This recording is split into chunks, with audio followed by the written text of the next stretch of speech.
ও যুবক, ও মুসলমান, ও বাবা, ও মা, ও বোন, ভালো করে শুনে রাখেন আল্লাহ কোরআনের মধ্যে এখানে কি বলেছেন। এটা আমাদের চিন্তা করার বিষয়, ভাবার বিষয়। আল্লাহ বলছেন, আফা হাসিবতুম আন্নামা খলাকনাকুম আবাসা ওয়া আন্নাকুম ইলাইনা লা তুরজাউন। আল হিসবান অর্থ ধারণা করা, উপলব্ধি করা। আল্লাহ বলে, বান্দা তুমি কি ভেবেছো, তুমি কি ধারণা করো, তুমি কি এটাই মনে করো আমি আল্লাহ তোমাকে দুনিয়াতে এমনি এমনি পাঠিয়েছি? আল্লাহ বলে, না রে বান্দা, আমি আল্লাহ তোকে দুনিয়াতে এমনি এমনি পাঠাই নাই। এই বিশাল জগৎ আমি আল্লাহ তোদের জন্য সৃষ্টি করেছি। এই বিশাল আসমান জমিন, পাহাড় পর্বত, নদী নালা, আল্লাহ বলে এত নিয়ামত আমি তোদেরকে দান করেছি। কত নিয়ামত, কত নিয়ামত আল্লাহ কোরআনের মধ্যে কোট করেছেন। আল্লাহ বলেছেন, ও নবী, দুনিয়ার মানুষদেরকে বলে দেন আমি আল্লাহ তাদেরকে কত পরিমাণ নিয়ামত দান করেছি। ওয়া ইন তাউদ্দু নি'মাতাল্লাহি লা তুহসুহা ইন্নাল্লাহা লাগফুরুর রহিম।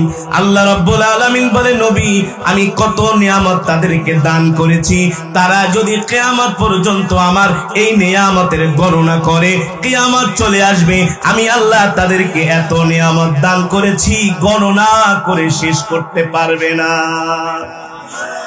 আর জোরে বলেন সুবহানাল্লাহ। কেমন নিয়ামত, কেমন নিয়ামত! বাংলাদেশে দেখি একরকম ফল, মালয়েশিয়াতে গেলাম দেখি আরেক রকম ফল।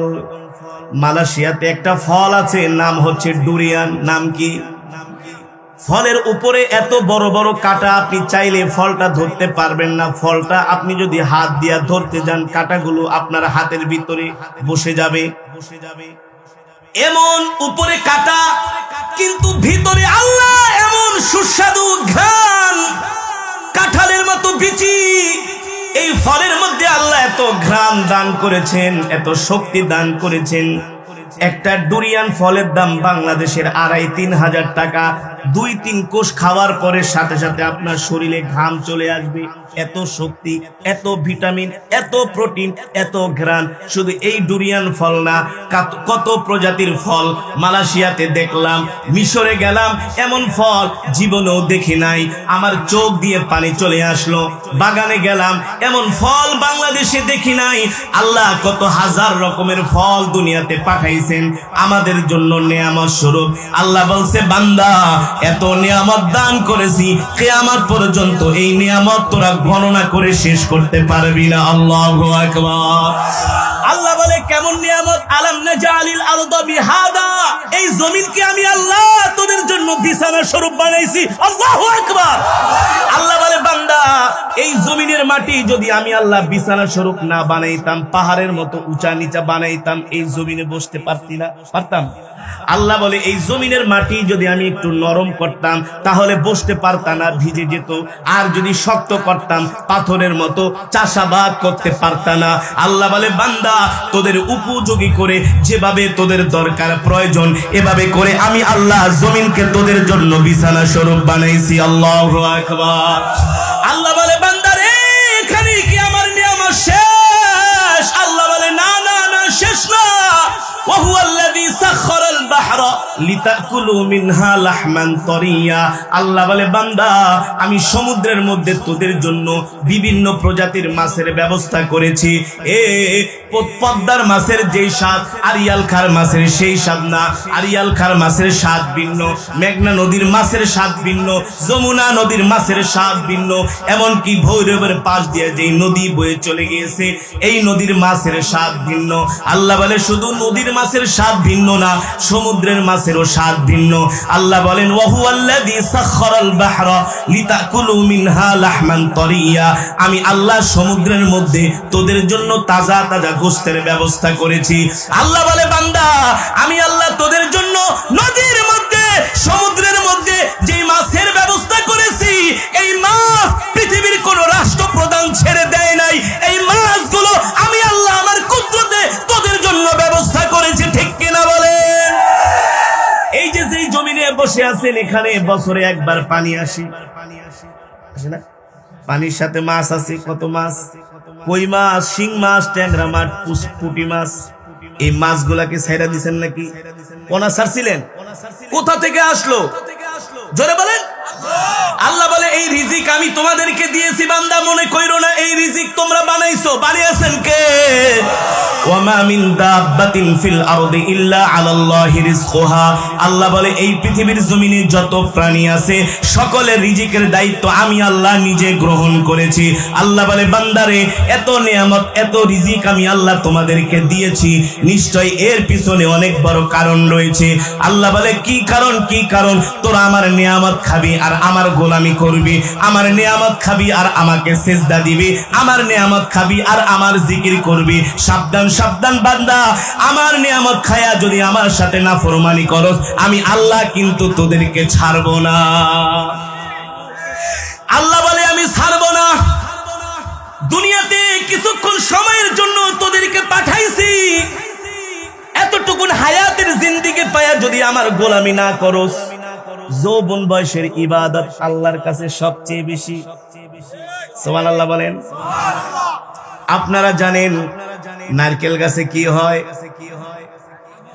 হ্যাঁ, কি হয়? ডাব হয়। ওই ডাব থেকে আবার হয় না? এখন আপনি কটিয়াতি বাজারে যান, ডাবওয়ালাকে যে জিজ্ঞেস করেন এই ডাবওয়ালা একটা ডাব দাও, কয় টাকা দাম? বলবে ভাই 100 টাকা। কত টাকা? ঢাকার শহরে এখন 100 টাকাও ডাব পাওয়া যায় না, 150 টাকা একটা ডাব চাই। একটা ডাবের দাম 100 টাকা, 150 টাকা। আর একটা নারকেল কিনতে যান কত লাগবে?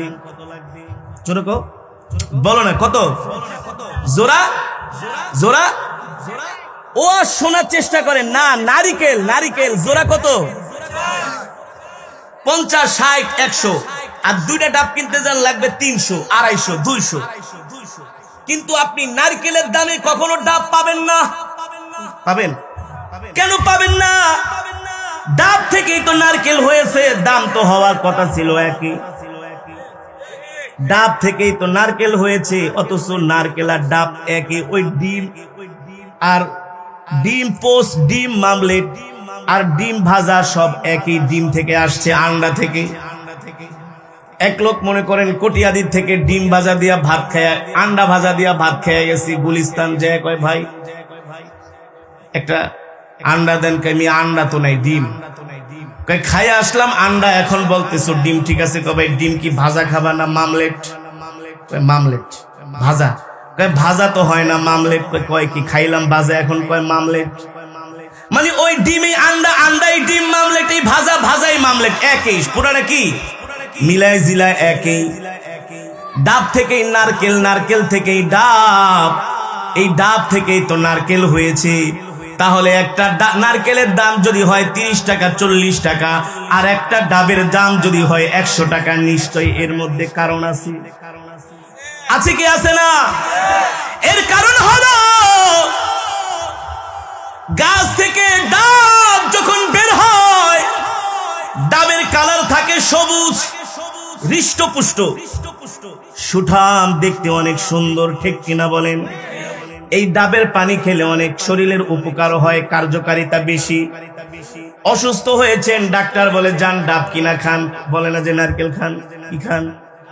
ডাব খান। কারণ কি? কারণ কি? ওই ডাবের যখন যৌবন কাল ছিল, ওই যৌবন কালে ডাবের দাম বেশি হয়ে গেছে। আর ওই ডাব যখন যৌবন পার হয়ে বৃদ্ধ হয়ে গেছে, ডাবের উপরের চামড়াটা যখন শুকায়া কাঠ হয়ে গেছে, তখন আর ওই যৌবন কালের দাম আর ওই নারকেলের নাই, ঠিক কিনা বলেন? এর মানে হলো ডাবের দাম যেমন বেশি, আল্লাহর কাছে যৌবনের ইবাদতের দামও বেশি। ও যুবক, ভালো করে খেয়াল করবা, 3 ঘন্টা, 6 ঘন্টা, 9 ঘন্টা ওয়াজ শোনার দরকার হয় না। জীবনের শিক্ষা নেওয়ার জন্য 10 মিনিটের কথাই যথেষ্ট, ঠিক কিনা বলেন? একটা ডাবের দাম কেন এত বেশি? ওই ডাবটা যখন যৌবনকাল ছিল, ডাবের চামড়া শুকায় নাই, এই কারণে ডাবের দাম বেশি। যখন নারকেল হয়ে গেছে, ওই নারকেলের দাম আর ডাবের মতো পায় না। এর কারণ হলো তার যৌবন শেষ, তার সময়ও শেষ। ও যুবক, তুমিও মনে করবা তোমার জীবনের যৌবন কাল যদি তুমি হেলায় খেলায় কাটায়া দাও, যৌবনকালে যদি ইবাদত না করে বৃদ্ধকালে হাজি হইয়া যদি একেবারে ইবাদতে মগ্ন হয়ে যাও, খোদার কসম করে বলি যৌবনকালের ইবাদতের সওয়াব আল্লাহ তোমাকে কখনো দিবে না।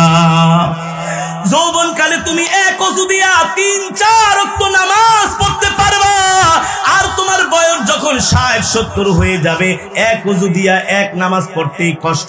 ওযু কেবল করেছে মসজিদে ঢুকবে, এর আগে কি অবস্থা খারাপ। কারণ কি বয়স হয়ে গেছে, শরীরের পার্টস যা আছে ঢিলা হয়ে গেছে, আগের মতো আর কাজ করে না, আগের মতো আর সার্ভিস দেয় না। এ কারণে যুবক আল্লাহ বলে, যুবক রে তুই যৌবনকালে বেশি বেশি করে ইবাদত কর, তোর যৌবনকালের ইবাদত আমার আল্লাহর কাছে সবচেয়ে বেশি পছন্দ। আল্লাহ বলে, এ যুবক যৌবনকালে যদি ইবাদত না করো, আমার গোলামি যদি না করো, তোমার যৌবনটা যদি হেলায় খেলায় কাটায় দাও, তোমার যৌবনটা যদি গুনার কাজ করে কাটায় দাও, তোমার যৌবনটা যদি সিনেমা দেখা, ক্রিকেট খেলা, ফুটবল খেলা দেখা, মদ খেয়ে, গাঁজা খেয়ে, ইয়াবা খেয়ে, ফেন্সিডিল খেয়ে যদি তুমি তোমার মূল্যবান যৌবনের সময় নষ্ট করো, আল্লাহ বলে প্রতিটা সেকেন্ডের হিসাব না দিয়া হাসরের মাঠে এক কদম সামনে আগাইতে পারবে না। এক কদম আল্লাহ বলে সামনে আগাইতে পারবি না। আমি আল্লাহ তোর আমলনামা তোর হাতে দিব, আর বলবো তুই নিজেই পড়, নিজেই পড়, নিজেই পড়। যখন আল্লাহ আমলনামা হাতে দিবে আর আফসোস করবে, ইয়া লাইতানি মালি হাদাল কিতাব, এটা আবার কেমন আমলনামা। কোন রাত্রে গাঁজা খাইছি, কোন রাত্রে ইয়াবা খেয়েছি, ফেন্সিডিল খেয়েছি, মদ খেয়েছি, জিনা করেছি, ব্যভিচার করেছি। ইয়া লাইতানা মালি হাদাল কিতাব, আল্লাহ এটা তুমি কেমন আমলনামা ধরায় দিলা। আমি তো 5 স্টার হোটেলে লাইট বন্ধ করে গুনার কাজ করেছি, পৃথিবীর কোনো মানুষ দেখে নাই। আল্লাহ বলে পৃথিবীর কোনো মানুষ না দেখলে কি হবে, আমি তোর 2 কান্দে 2টা ফেরেশতা দিয়েছি, কিরামান কাতিবিনা ইয়ালামুনা মা তাফআলুন, 24 ঘন্টা তোকে পর্যবেক্ষণ করেছে, ঠিক কিনা বলেন। ঢাকার শহরে এখন বর্তমানে কিছু ট্রাফিক পুলিশ আছে, তাদের ড্রেসের মধ্যে সরকার একটা ভিডিও ক্যামেরা লাগাই দিয়েছে। কি ক্যামেরা? ভিডিও ক্যামেরা লাগাই দিয়েছে। মানুষ জানে না, যখন রং সাইড দিয়া গাড়ি চালায় অথবা কোনো ভুল করে, কোনো অন্যায় করে, সাথে সাথে ভিডিও ক্যামেরায় ভিডিও হয়ে যায়, ডাক দেয় এদিকে আসো, তুমি রং সাইড কেন মারলা? বলে স্যার আমি মারি নাই, আমি রাইট সাইড দিয়ে আসছি। সে মনে করেছে আসলে ট্রাফিক দেখে নাই, কিন্তু ট্রাফিক না দেখলে কি হবে, তার শরীরের মধ্যে যে ক্যামেরা ফিট করা, এই ক্যামেরায় কিন্তু ঠিকই ভিডিও হয়ে গেছে। এবার ডাক দেখে, এই যে দেখো তুমি কয়টার সময় কোন রং সাইড মারছো, কি অন্যায় করছো না করছো, সব ভিডিও আছে। এখন আর কিছু বলার আছে?